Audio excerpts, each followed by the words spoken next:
So I hope everything is in focus. As I said, I'm not a very professional videographer. I hope I'm not doing anything remotely wrong. So this is Santorini, and to be honest, although I'm like a very digital guy, I do like pen and paper sometimes, and I also like a map, a physical paper map on which I can like draw around using a Sharpie.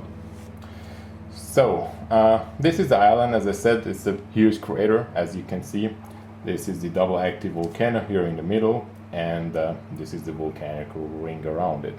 As I said, there are also still some non-volcanic parts of Santorini, but most of the island, most of what you will see, most of the landscape is just frozen lava.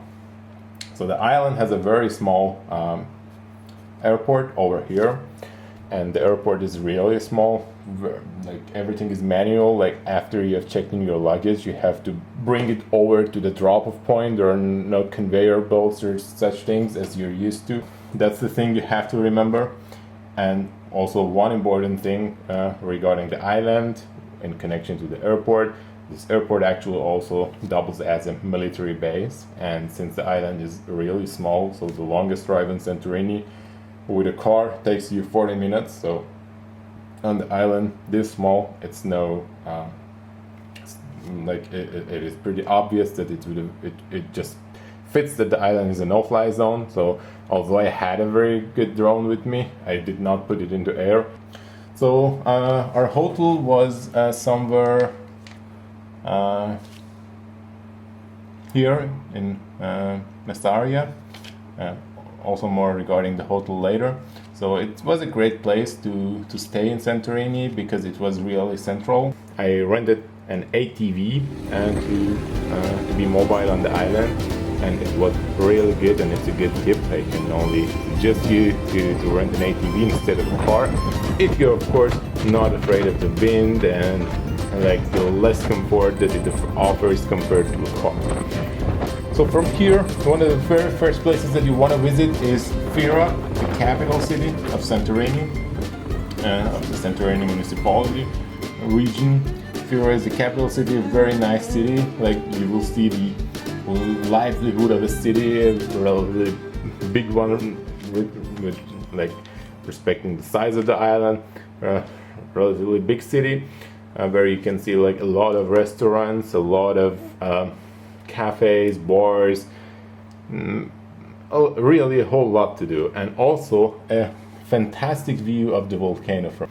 And there are also a couple of restaurants, some very good ones, where you can sit and dine and enjoy the view of the volcano in the middle of the Santorini ring. Good. And what else you can do here, which is really exciting, is to take a cable car down to the old port. So we'll come to that later also in the videos, or maybe in the montage. You will see a couple of pictures overlaid in the videos. You can take a cable car trip down to the old port, as I said, and instead of that, there is also maybe for some a much nicer alternative, namely the donkeys. You can get a donkey ride from Fira to the old port, so it's a steep slope. You can also walk it, as you will see in the video, in the composed video. You can also walk it. It takes maybe 20 minutes of walking, but given the heat, maybe that's not the greatest thing to do. Good. So, but by far the most touristic part of the island is Oia, if I'm pronouncing the names correctly. So pardon me if you by any chance come from Greece or can speak Greek correctly. So the name I might be messing up with the names. So this part is the very touristic hotspot of Santorini, Oia, where you also see like a lot of the Instagram influencers, models, and people who just come there to take pictures, including some couples, some bride and grooms, and there are also a lot of marriage ceremonies going on there. So much more anytime else. This year, because of the COVID situation, the whole island was much more quiet than it normally is, which was something that I also massively enjoyed. Good. So Oia is again a nice city with a lot of restaurants, bars, boutiques, jewelries, if you're into those things. Also nice views, restaurants with nice views, cafes with nice views of the volcano, and also one of the most magnificent sunsets that you can see. So there is a castle or remainings of a castle.